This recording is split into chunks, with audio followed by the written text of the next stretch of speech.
tenemos la posibilidad de hablar con María Jesús del Barco, que es magistrada y portavoz de la Asociación Profesional de la Magistratura, para ver si ella es partidaria de esa reforma, si hay que reformar esos delitos y sedición y rebelión, y en qué sentido, si para agravarlos desde el punto de vista penal o para moderarlos, y a Ignacio González Vega, que es magistrado también.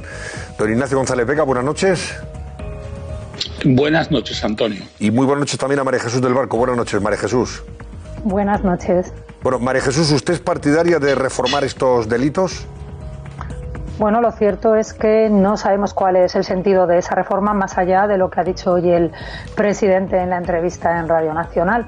Creo que con la crisis sanitaria que tenemos en este país ahora mismo, la preocupación que tenemos las madres y los padres de este país pensando si nuestros hijos van a ir al colegio y van a poder acabar el curso, la crisis económica que se nos viene encima, me pregunto yo dónde está la demanda social para reformar el delito de rebelión y el delito de sedición, que realmente pues no es un delito muy habitual. Yo cuando preparé la oposición, pues estudias estos temas y dices, bueno, si esto en mi vida lo voy a ver. Bueno, desgraciadamente hemos llegado a ver la comisión de estos delitos, pero le aseguro que en los juzgados y no es el delito típico que se esté viendo, ni es algo que afecte, que los jueces estemos muy preocupados, ni entiendo que los ciudadanos, hoy la ciudadanía española tiene otra preocupación, que es saber cómo salimos de esta crisis y a ver cómo enfrentamos luego la crisis económica que se nos viene encima y que probablemente puede que sea incluso peor que la crisis sanitaria.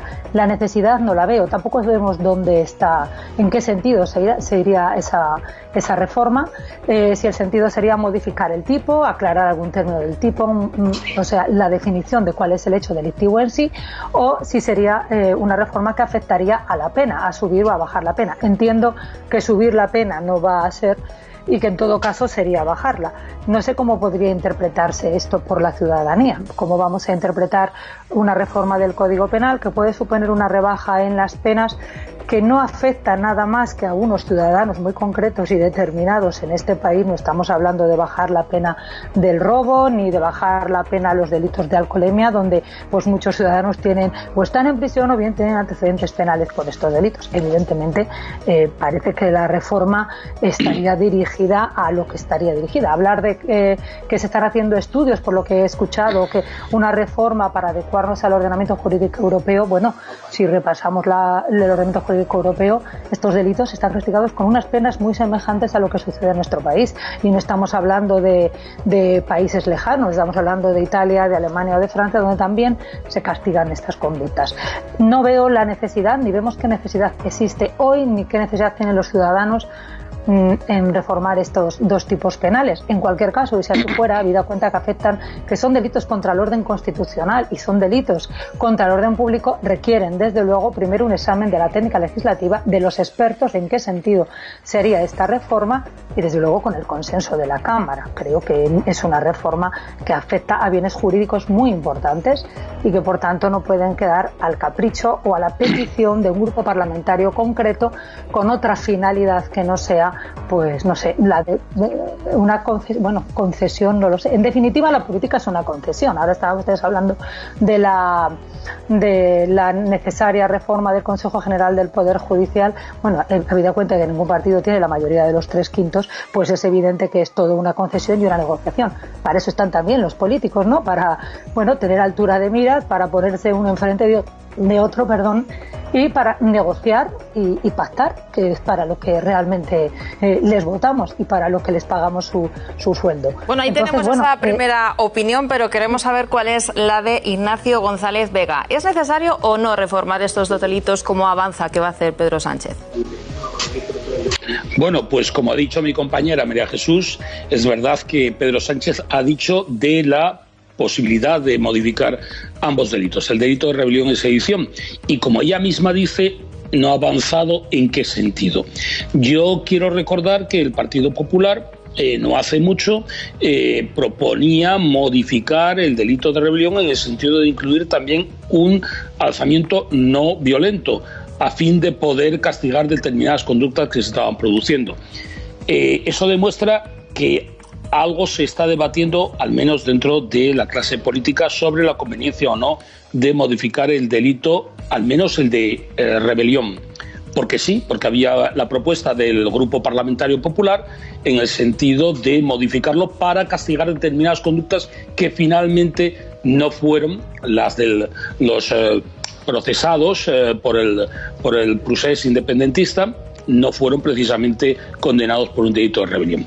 En este sentido, creo que hay un debate jurídico. Es verdad que no es el tiempo oportuno, probablemente, porque estamos hablando ahora de una pandemia y de la crisis económica y sanitaria que se está produciendo, pero sí que es verdad que hay un debate, o hubo un debate en su momento en la calle y en la clase política y digamos, dentro de la comunidad jurídica sobre la conveniencia o no de si estos tipos penales deberían de incluir también el alzamiento no violento, si las penas eran más altas o no, la comparación con los tipos penales que había en otros países europeos. De hecho, hemos tenido dificultades, como lo hemos visto en Alemania, para poder homologar el delito de rebelión por el cual estaban procesados el señor Puigdemont y otros, y cómo estaba regulada la figura en Alemania. De hecho, no fue reconocida la orden europea de detención. Eso demuestra, en definitiva, que es necesaria una actualización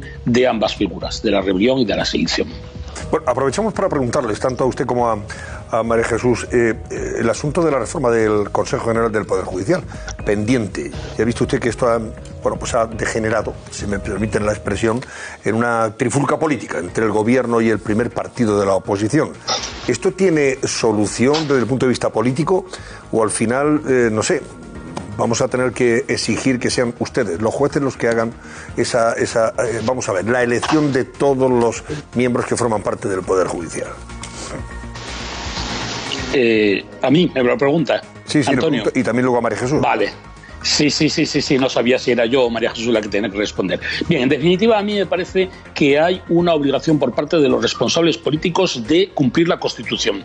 Y la Constitución tiene 169 artículos. Y no solamente es hablar del artículo 1, del artículo 2, es hablar de todos los artículos. Y entre ellos, de la renovación de los órganos constitucionales. Cada 5 años es el mandato que tiene el Consejo General del Poder Judicial.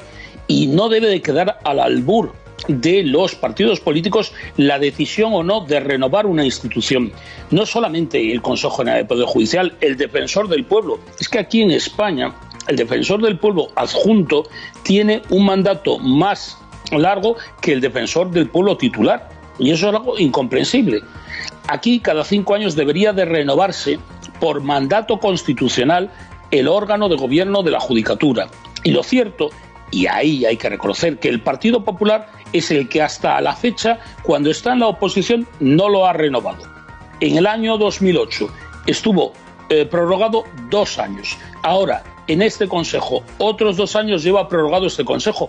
Pero si es que lo normal es que hay que cumplir la Constitución y sobre todo en aquellas formaciones políticas que se autodenominan constitucionalistas tienen la obligación de cumplir con el mandato constitucional. El constituyente quiso que cada 5 años se renovara un órgano con independencia de la formación de las cámaras. Se habla, por ejemplo, de las críticas de una formación política en concreto a la Judicatura.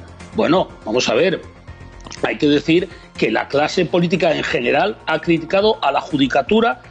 Y no solamente Podemos, el Partido Socialista y el Partido Popular. Tengo que recordar que en la condena del Partido Popular, en el caso de la Gürtel, el juez ponente de esa sentencia fue atacado de una manera inaceptable por algunos responsables políticos. Prueba de ello es que todas las asociaciones judiciales tuvieron que salir en defensa del juez ponente de la sentencia de la Gürtel en la que se condenaba al Partido Popular como partícipe a título lucrativo y se exigía del Consejo General del Poder Judicial la defensa de ese compañero. Muchas gracias, Ignacio. Vamos a ver qué opina sobre este tema María Jesús del Barco, porque en la anterior cuestión no han estado de acuerdo. Uno ha opinado que sí, el otro ha opinado que no sobre esa renovación del Código Penal. Vamos a ver, María Jesús, qué opina sobre este tema, muy cortito porque nos quedamos sin tiempo. Bueno, en esto creo que estamos empate, Iñaki y yo. Efectivamente, es preciso renovar el Consejo General del Poder Judicial porque es un mandato constitucional. La Constitución establece claramente que a los 5 años finaliza el plazo, el mandato del Consejo. Por tanto, los partidos políticos tienen que alcanzar la mayoría suficiente para hacer esa renovación. Y coincido con lo que acaba de decir mi compañero. Efectivamente, Pablo Iglesias, bueno, pues esto no es nuevo, ha criticado a los jueces, cuestiona nuestra independencia cada vez que existe una sentencia que condena, pues recordemos el caso de Isa Serra cuando la condenó el TSJ de Madrid, o las continuas, bueno, pues no sé cómo decírselo. Realmente el cuestionamiento de la independencia judicial por parte de Podemos no es algo nuevo que haya surgido el mes de agosto, pero coincido con lo que dice Ignacio, no es el único partido que cuestiona la independencia judicial. Lo ha hecho el Partido Popular, lo han hecho miembros del PSOE, por tanto recriminarse esto. Es cierto que ahora la situación política puede que esté más polarizada, puede que sea más difícil llegar a un acuerdo, pero tiene que existir la voluntad de todos. Y si creemos en los mandatos constitucionales y creemos en la Constitución, tenemos que dar cumplimiento todos los que creemos en las instituciones y en la Constitución. Es muy fácil entrar en ese debate político y estar enfrentándose continuamente. Lo difícil es llegar a acuerdos, pero esta sociedad necesita acuerdos y el Poder Judicial necesita ese acuerdo.